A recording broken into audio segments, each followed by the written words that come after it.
has a ton of hair. You'll never go bald, I don't think. So one trick that I learned with people like this is you can get that.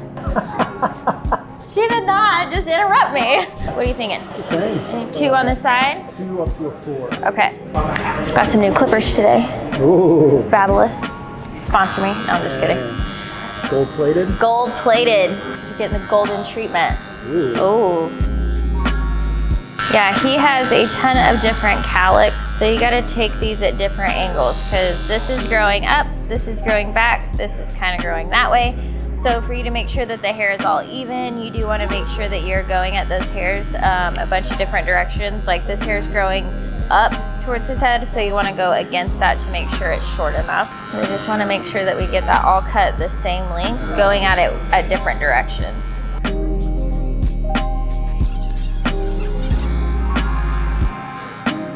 Right here where his head is rounded, we like to keep that a little bit longer so that he can push it because he likes to spike it up in the front. So we'll blend that up to like a number 4. And then I'm gonna get my number 4 guard here. And this is the guard that we're gonna use just right here around where it looks really heavy.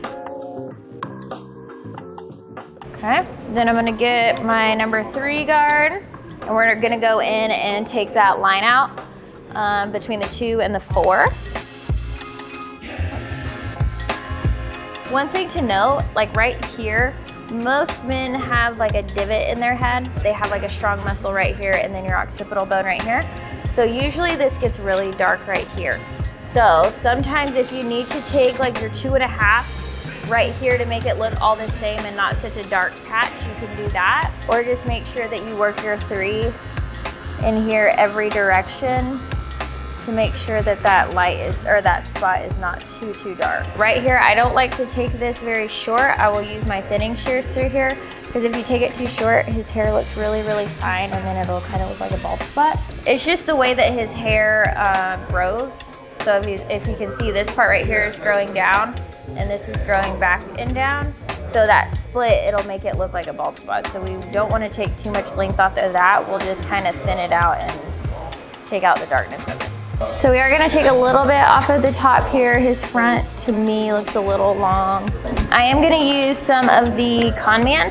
So the Conman, we use Gibbs products. So the Conman is gonna be a hair and beard pudding. It's more like a moisturizer, but us as stylists like to use it because it makes the hair a lot softer, so it makes it softer on our scissors.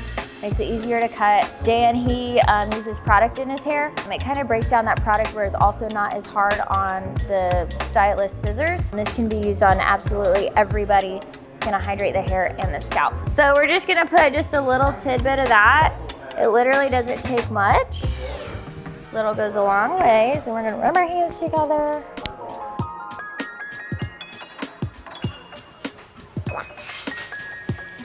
I like to do my first guide through the whole front of the bangs. So then I know no matter where I'm cutting on the top of his head, I will always have this front guide to work with if I get lost and I'm not sure if I'm cutting the right length off. So first I do down the mohawk part. So there's my guide. So I'm gonna take just that little bitty bit off and take a small section. You don't wanna take too big of sections when you're combing back, because the bigger the section, it leaves like a little spot where you can see that you grab too much hair and it makes the hair uneven and then it looks like you got little extra spots. So make sure you're taking those little small sections, make sure you're getting all of that hair in there. And then here's my guide. You can see that corner, and then right here is my other guide. So this little corner right here is what we're gonna be cutting.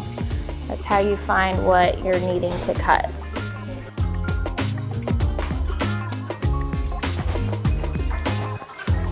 As soon as we finish cutting it backwards, you always want to step to the side. If you're left-handed, you're probably going to be on the other side here.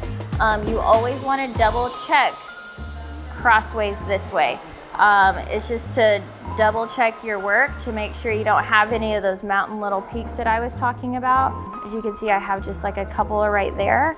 Not too many, but you can see where it's not completely even. You just want to go through and make sure you got all that cut. See, I got a couple little humps right there. Had a little bit too big of a section, so you just want to make sure we're cutting those and making sure that they're all straight. And then when I get to this back area, especially for him, because he does have this cowlick back here, I don't work it backwards because literally his hair pattern changes and it grows to the side when the rest of this grows down. So here, I want to cut that hair in whatever state it wants to naturally lay. So I'm gonna pull this here, switching my hand position to a palm up position. In my perspective, I can see more of my guide. So this is my guide here. So we're gonna take off that small corner and it's gonna help that just lay really nice in its natural position. Because the shorter you get it, that's when the cowlick starts to stick up and it's going in a weird funky position of the way that the hair is not supposed to grow. Then you can kind of go through and double check with scissor over comb to see if you missed any of those hairs. So we're gonna go in with our thinning shears, and this is the best way I have felt that it's like to take out a cowlick. When you do it, you wanna go scissor over comb, but you wanna take your thinning shears right at the tip of the hair. You don't wanna dig in too deep like this. You wanna stay right at the ends of the hair. It's just gonna take out that darkness and it's gonna help it lay down rather than cutting it bluntly. It's gonna make it stick up. So we're gonna go about that again right here. So it doesn't take much at all. So then I'm gonna pull this down, even though that's not how he wears it. We're gonna thin it this way just like we did the cowlick so that we can get more control over that, and it's gonna blend in a lot better when he goes to spike his hair to the front. Doing good? Did you know your hair was this complicated? No, I'm learning more about my head. He has a ton of hair. He'll never go bald, I don't think. I mean, don't mark my words, because I don't know the future. But we are gonna go in because he likes to have like that texture kind of look. So we wanna go in and give him that texture because right now we've just blunt cut it. We're not taking any length off, so we're gonna come in and we're just gonna point cut through the ends of his hair just to give him a little bit of that texture, which is gonna help his hair stand up better. It's gonna give it like some nice, good dimension in it. Just helps the all over style. Again, he's got crazy cowlicks and his hair grows 20 million different directions. So we're just gonna come here and line this with his hair. We wanna make sure we go in and pull this, make sure all of that hair is cut through here because I didn't take my clippers all the way up, right? So then we're gonna block this off. One thing I learned with his hair, a little trick that I wanna show you, his hair right here is growing down. You can see that it's darker right here, but then this hair right here is growing sideways, which is coming at his ear. So one trick that I learned with people like this is you can get that. She did not just interrupt me. One trick that I've learned is make sure you're always putting like something that you can steady your hand on, and then pulling your comb here. You can see it's gonna pull those long hairs that make that dark spot, and we're just gonna cut that because it's gonna give you your guide right there. So then you're not cutting too much of this off with you trying to like dig at it like that. It's gonna pull this and you can take that little dark spot off and make it a little shorter. It took me so long to learn how to go around the ear until I learned like how I could use like my other fingers in the process of it. I know that's such a silly thing, but it helps so much.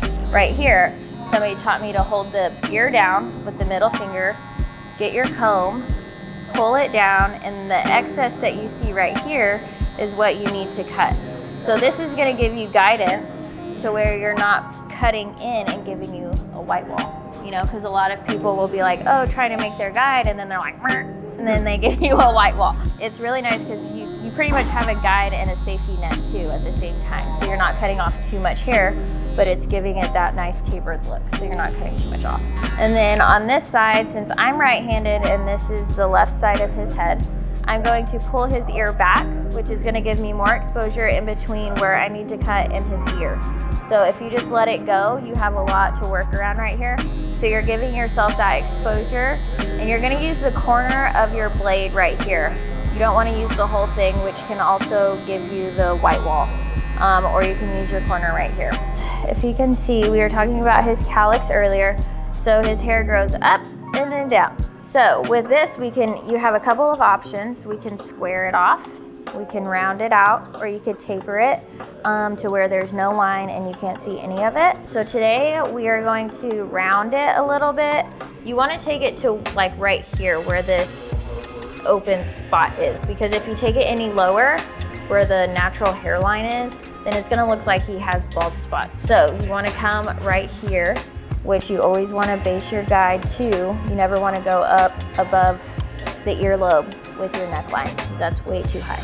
So we're still okay from the earlobe range. That's not gonna be too high. It's not gonna make it look weird, okay? So we're gonna start here. And I'm just gonna come straight across for now, because it's easier to go from a straight line in the back, doing a square, rather than going into a circle.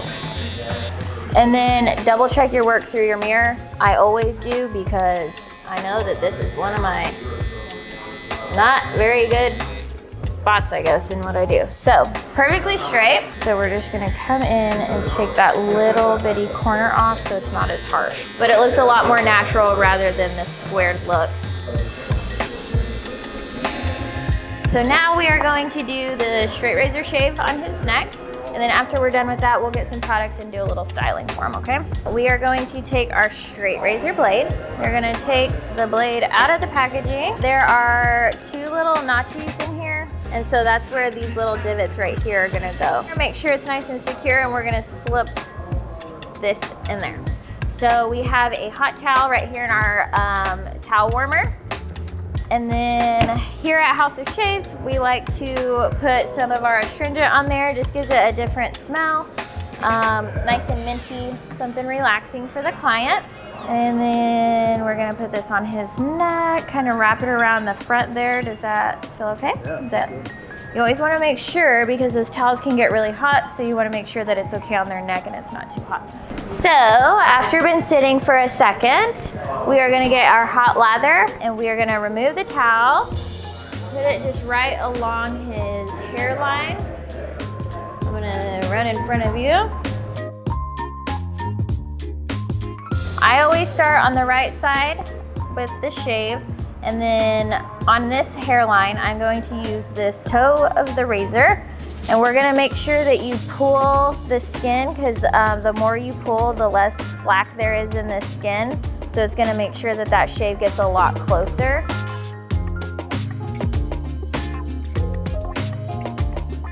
All right, so in the middle, I was using my entire blade, and then you can either use the toe end on this side, pull this ear forward, and you can use that toe part of the blade to follow through onto that neckline.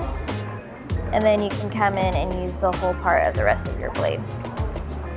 I'm gonna use our tactical texture on you today. So because we do like a little bit of that texture.